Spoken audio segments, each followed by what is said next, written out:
E hoje, dia 3 de abril de 2013, mais uma quarta-feira pela manhã, em que agradecemos a Deus pela vida e pela oportunidade de aqui nos encontrarmos, vamos fazer a leitura de uma mensagem do livro Vinha de Luz, de número 64, intitulada Fermento Velho. Está baseada numa epístola de Paulo aos Coríntios, na primeira delas, capítulo 5, versículo 7, em que ele diz: alimpai-vos, pois, do fermento velho, para que sejais uma nova massa.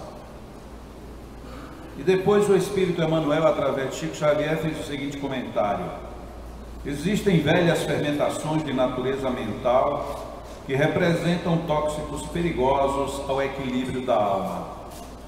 Muito comum observarmos companheiros ansiosos por íntima identificação com o pretérito na teia de passadas reencarnações. Acontece, porém, que a maioria dos encarnados na Terra não possuem uma vida pregressa respeitável e digna, em que possam recolher sementes de exemplificação cristã. Quase todos nos embebedávamos com o licor mentiroso da vaidade, em administrando os patrimônios do mundo, quando não nos embriagávamos com o vinho destruidor do crime, se chamados a obedecer nas obras do Senhor.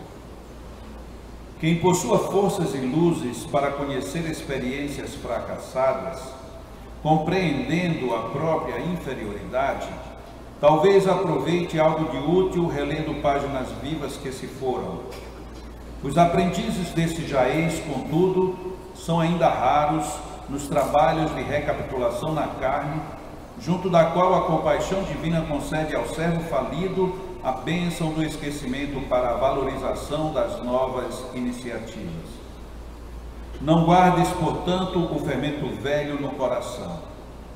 Cada dia nos reclama a vida mais nobre e mais alta. Reformemo-nos à claridade do infinito bem, a fim de que sejamos nova massa espiritual nas mãos de nosso Senhor Jesus. A imagem, mais uma vez, diz muito da nossa própria postura perante a vida, perante a sociedade e perante nós mesmos. Ainda trazemos de uma maneira muito visceral um fermento que são recordações das quais parece que não queremos nos afastar, em que nos encontramos muito presos a um passado cheio de equívocos e que pode e precisa e às vezes pede uma mudança de postura. É muito comum, quando alguém fala de um vício que já teve, como se diz vulgarmente, revirar os olhos lembrando daquele tempo. É muito comum, quando principalmente dois homens estão conversando e se lembrando da juventude, um diz: ah, mas na minha época era diferente, e aí já sorri, como que a reviver com satisfação tudo aquilo que hoje talvez a própria consciência já não aprove com tanta tranquilidade. É muito comum nós nos incomodarmos com as coisas que antes nos eram favoráveis, até que nós possamos expressar com liberdade que ainda sentimos muita saudade. O equívoco nosso não é não nos lembrarmos ou nos esquecermos, assim como não é termos recordações que possam ser favoráveis. O que é necessário que nós nos reportemos é a descobrir agora o grande valor da mudança, porque mudar por mudar não significa muita coisa. Quando alguém se muda de casa e na nova vizinhança continua tendo os mesmos problemas que tinha com a antiga, é muito provável que a origem do problema não seja necessariamente na vizinhança, e sim dentro de minha alma. É muito comum nós acharmos que as pessoas estão nos perseguindo, até o dia em que a gente toma consciência que, se mudarmos a nossa postura em relação aos perseguidores, nós entenderemos que muitas vezes o que eles queriam era nos ajudar. Quando Jesus é admoestado por espíritos que lhe perguntam: por que nos persegues? Ele parece que entende ali com toda a grandiosidade a que tipo de perseguição aqueles estavam se referindo. É a mesma coisa quando nós queremos fazer qualquer coisa, qualquer comportamento equivocado, e alguém chega e pronunciando o nosso nome, muitas vezes o primeiro e o segundo nome, nos pede uma reflexão. Achamos que estamos sendo perseguidos, quando na realidade alguém talvez esteja a nos convidar para que nós renovemos a massa que está sendo formada dentro da nossa própria existência. É muito comum na prática e na vivência das casas espíritas termos uma preocupação com a antiga reencarnação, que de uma forma equivocada é muitas vezes chamada de karma. Karma é uma expressão que não é própria do espiritismo, ainda que nós entendamos as vinculações que nós temos com o pretérito, mas igualmente com o futuro. O nosso equívoco nesta área muitas vezes está porque temos uma visão do passado quase sempre punitivo e perseguidor. Acreditamos ainda que Deus vive aborrecido conosco. É tanto que tem muitas religiões que ainda pregoam que a nossa infelicidade se deve aos primogênitos Adão e Eva, como que se aquilo não fosse nada mais do que uma imagem que traduzia o princípio da etapa evolutiva do ser humano na Terra. Mas nós tomamos aquela imagem de uma forma rancorosa, em que Deus, não satisfeito com a traição de um Adão, ele até hoje está magoado com todos nós. E ainda pagamos, principalmente para quem não pensa em reencarnação, ainda pagamos por um erro que a gente nem sabe se de fato aconteceu. E vamos pagando isso porque Deus está aborrecido. E caberia a pergunta: e quando é que ele vai deixar de estar aborrecido com o erro de Adão? Hoje, quando nós vivemos esse final de semana, no sábado para o domingo, especificamente, o período que se chama de Páscoa, ainda vemos com pouca tristeza uma prática que é considerada como tradicional, a malhação do Judas. E muita gente faz aquilo e na hora da malhação do Judas expõe toda uma raiva e um rancor, como que se por acaso Jesus estivesse do outro lado dizendo: isso, me vinguem, me vinguem, me vinguem desse homem que me traiu. Quando na realidade, se nós tomarmos a proposta vinda por Chico Xavier, Judas hoje já é um espírito totalmente iluminado e que presta muito relevantes serviços a uma grande população. Não apenas, creio eu, da nossa terra, mas quiçá até de outros níveis. Ele cometeu um erro, ok, foi grave, certamente que sim, mas na hora em que 2000 anos depois ainda estamos malhando esse Judas, nós estamos acreditando que ele ainda continua dentro do mesmo fermento. Como nós seremos amanhã o que nós programamos hoje? E se nós programamos por um delito de traição a Jesus, um débito que dura 2000 anos, quem de nós aqui ainda não traiu Jesus? E se for assim, será que nós iremos merecer ser malhados 2000 anos depois? Onde é que está a nossa consciência de mudar os padrões antigos por padrões melhores?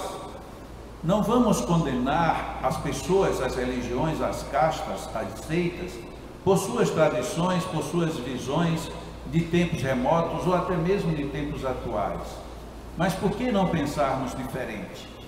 Ontem eu fui fazer uma palestra no Centro Espírita em Natal e tive a oportunidade de falar sobre uma personagem que é muito pouco falada dentro de casas espíritas, Albert Einstein. Por que ele é pouco falado? Porque sobre este homem pesa uma falsa acusação de que ele não acreditava em Deus, de que ele era ateu, agnóstico, de que ele era totalmente contrário a todas as religiões. Enquanto que este mesmo homem, ele foi extremamente claro de tudo que ele pensou sobre religião, igreja, Bíblia e o cruzamento ciência com religiosidade. Foi talvez um dos homens mais religiosos que esse mundo conheceu, quando se comparado no nível de intelectualidade e no meio científico em que ele se encontrou. Foi considerado, e talvez ainda seja até hoje, se nós guardarmos as proporções, o mais avançado físico teórico que jamais existiu nesta Terra. Um homem que no tempo em que a gente ainda duvidava de como era que o carro se movia, ele teve a ousadia de, olhando para um relógio enquanto transitava num ônibus na cidade de Berna, na Suíça, olhando para o relógio, ele disse: engraçado, o ônibus se afasta do relógio e o ponteiro continua andando do mesmo jeito. Mas e se por acaso eu estivesse andando num raio, num relâmpago, à velocidade da luz, será que esse relógio se moveria do mesmo jeito? Uma pergunta de maluco. E seria uma pergunta de maluco se ele deixasse ela no espaço. Mas ele vai em busca da resposta.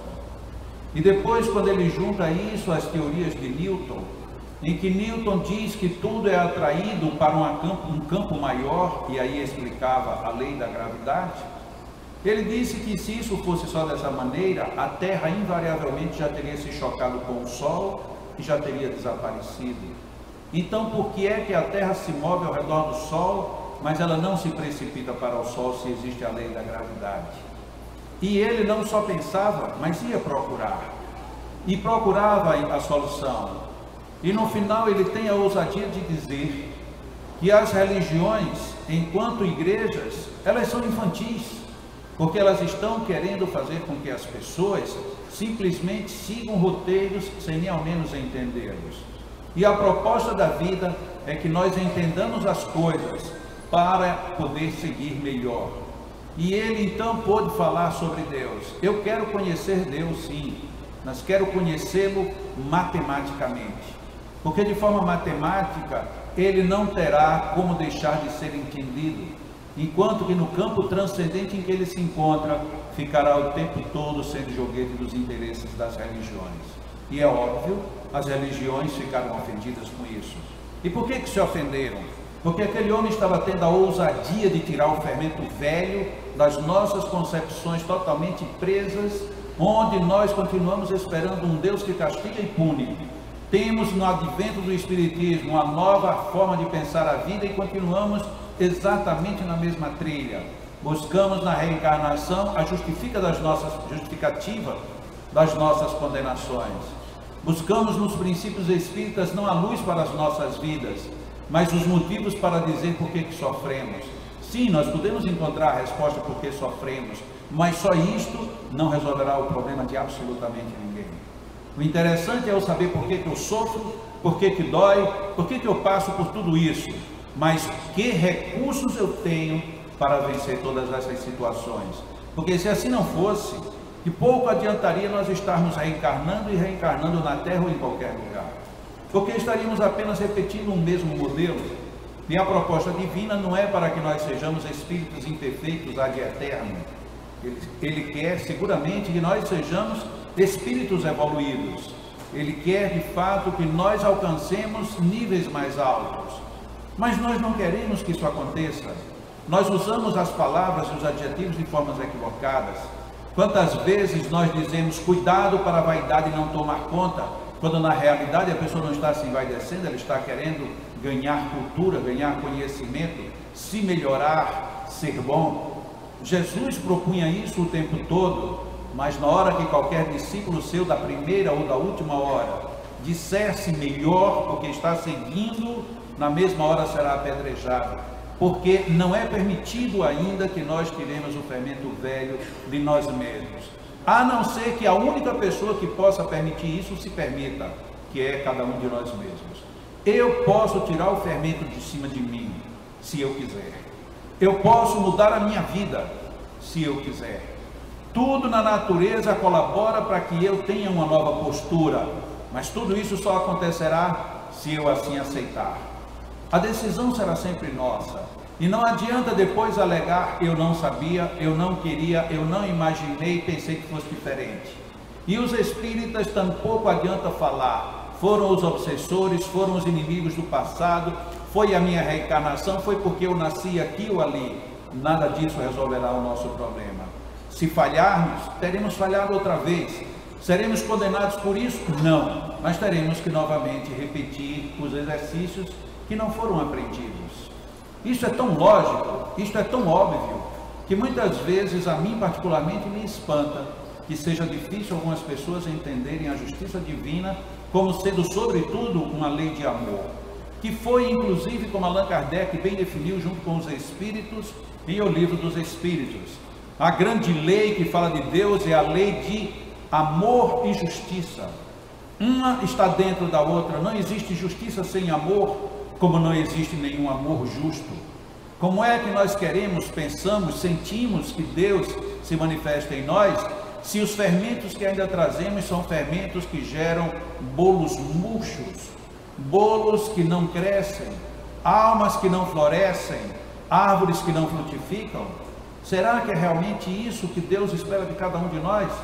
Ele talvez saiba que assim como uma semente que é plantada vai demorar um certo tempo para ser maturada e chegar à árvore feita, Ele sabe que em nós as nossas virtudes também pedirão tempo e experiência, pedirão ainda o abafo da terra, pedirão a aguação, pedirão o ataque dos germes, dos micróbios, que nos propiciarão o surgimento e o rompimento para uma nova vida. Teremos que crescer, teremos que perder cascas, teremos folhas e as perderemos também, teremos flores, algumas se transformarão em frutos, outras se perderão, mas no final Ele sabe, a árvore dará os frutos. Ele sabe que se uma árvore que não tem independência intelectual, assim acontece, como é que Deus poderia esperar de nós diferente? Por isso é que Ele não se incomoda se muitas vezes nós até dizemos não acredito em Deus.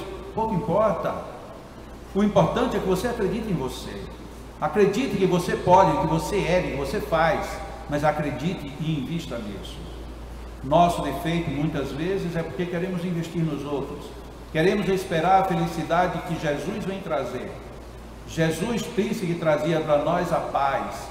A paz Ele deixava, mas Ele deixava na condição daquele que o quisesse, o procurasse, o seguisse, fosse onde ele estivesse, carregando as suas próprias cruzes, sua própria matriz. Ele estava com isso condenando alguém? De forma alguma, mas Ele estava dizendo, tudo o que nós trazemos em nós são elementos de aperfeiçoamento, são elementos que nos propiciam a condição de crescermos. Temos dúvidas disso? Não sei. Poderíamos confirmar tudo isso? Seguramente que sim. E como fazer? Nos permitindo as grandes modificações, como sugeriu Paulo, tirando de dentro de nossa massa o mau fermento, o fermento velho, para que o novo fermento, o fermento da renovação profunda da alma, faça brotar dentro de nós a grande virtude que nós trazemos, porque se não trouxéssemos, Jesus jamais teria dito, somos imagem e semelhança do Senhor. Vamos passar agora a nossa segunda parte, em que pedimos mais uma vez que todos procurem ficar o mais relaxado possível, evitando sobre as pernas, sobre os braços, qualquer coisa que possa lhe constranger movimentos, a não ser que não seja de todo possível. E raramente eu peço, mas eu gostaria de lembrar, quem tenha celular, desligue-o. Deixe-o desligado para que nem você seja incomodado, nem qualquer outra pessoa que no momento da meditação tenha a sua atenção traída por um ruído que nessa situação será totalmente impertinente. Procuremos estar de fato aqui, estejamos neste ambiente, estejamos com as pessoas que estão conosco, ainda que não as conheçamos todas. Saibamos que para aqui viemos para buscar uma ajuda, mas que também podemos ajudar toda vez que nós nos aproximarmos de alguém com simpatia, com alegria. Se nós encontrarmos algum companheiro que esteja muito para baixo, que tal a gente cumprimentar, dar um aperto de mão sincero, dar um sorriso fraterno, dizer que bom que você está aqui, porque é tão bom nós sabermos que estamos sendo bem recebidos, e não precisamos ser dirigentes, nem estar com camiseta azul do Leão, para receber bem qualquer um de nós. Da mesma maneira que qualquer um podemos e devemos ser bem recebidos, também podemos propiciar isso a todas as outras pessoas que também o sejam. Sejamos todos muito bem-vindos. E como em todas as casas onde há oração, como avisou Jesus, onde 2 ou mais pessoas estivessem reunidas em seu nome, Ele aí estaria. Acreditemos na presença de Jesus aqui conosco nesse instante, porque vai ser esta a imagem que nós teremos para a nossa meditação desta manhã. Jesus está conosco. Sim, não há dúvida, Jesus está conosco. porque estas palavras foram dele. Quando estiverem em oração 2 ou mais pessoas, eu aí estarei. Então, para que tenhamos total convicção da sua presença, estejamos em oração profunda, sincera, tenhamos confiança de que Jesus não falou brincadeiras para nós. Jesus está conosco, Jesus está aqui, e Jesus, melhor do que isso, está acima, ao lado, perto, dentro de nós. Senhor Jesus, seja bem-vindo, Senhor, à nossa vida, à nossa casa material, à nossa alma. Senhor Jesus, acreditamos que estás conosco, porque as tuas vibrações, de onde quer que se projetem, nos alcançam neste momento. A natureza toda entra em festa, porque toda a natureza comemora quando cada um de nós nos esforçamos para estarmos em melhores padrões de vibração. E a vibração desse instante é uma vibração crística, é uma vibração essencialmente no nível a que Jesus nos propôs que buscássemos.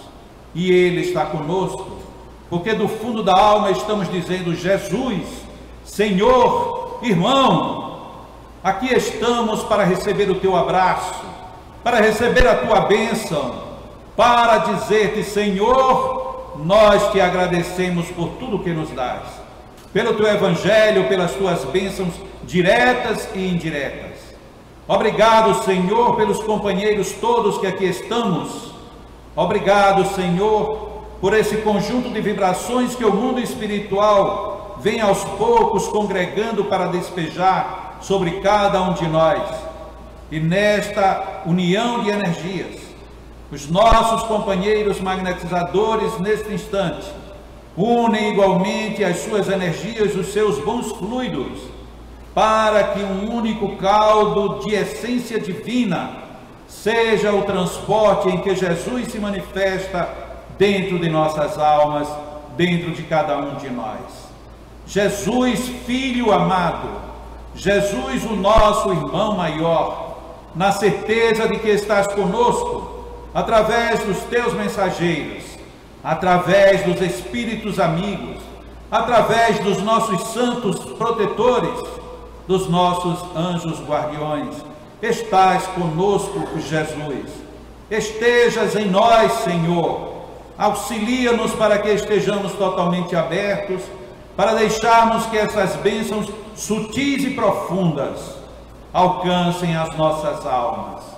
Dá-nos, Senhor, não apenas a sabedoria da inteligência, mas sobretudo a sabedoria emocional e espiritual, para que saibamos não apenas receber, mas igualmente em teu nome distribuir toda esta harmonia e paz que agora recebemos. Quando tu nos dizias: Senhor, aquele que me quer seguir, tome a sua cruz e siga-me, seguramente dizias: aqueles dispostos a virem comigo perceberão rapidamente que as cruzes não são tão pesadas, porque o peso de nossa cruz é o peso que o mundo coloca sobre ela, é o peso do fermento velho que ainda insistimos fazer com que a nossa massa seja contaminada. Por isso mesmo, Senhor Jesus, com a tua presença entre nós, dá-nos a sabedoria profunda de amarmos, de perdoarmos, de pedirmos perdão, de nos aceitarmos como somos, mas reconhecendo que temos grandes potencialidades de sermos melhores e cada vez melhores. Senhor Jesus, sentimos a tua presença em nós, o nosso pulso pulsa diferente, a nossa alma festeja a tua presença numa frequência de vibração pouco comum nos nossos dias. Estamos, Senhor, participando de um banquete onde não existem comidas para o corpo, mas em que a alma, sedenta e faminta, sacia sua sede de amor e se alimenta de energias para levar uma vida em mais harmonia. Senhor Jesus, neste momento em que o passe espiritual nos envolve a todos, encarnados e desencarnados, como a redimir-nos não apenas do passado, mas orientando-nos no presente, para que no futuro estejamos numa posição sempre e mais gloriosa. Aqui te agradecemos, Jesus, por esta bênção, por este instante e por estes fluidos que nos alcança a todos e que com sabedoria levaremos para que no prosseguir do dia também distribuamos com as outras pessoas que de nós se acercarem. Muito obrigado, Jesus, por estares conosco. Muito obrigado, amigos espirituais, anjos protetores, companheiros que de maneira muito amorável vêm ter conosco todas as quartas-feiras. Obrigado pela presença, obrigado pelas bênçãos. Os nossos companheiros magnetizadores retiram-se agora para fazerem a magnetização das águas. E nós, com toda a sabedoria que adquirimos, vamos permanecer sentindo a presença de Jesus junto, dentro de nós, a nosso lado. Continuemos com Jesus orando, porque a nossa oração que o mantém nessa vibração dentro de nós. Permaneçamos em oração e logo depois da magnetização das águas, daremos continuidade às terapias por magnetismo, em nome de Deus, sob as bênçãos de Jesus, que assim seja.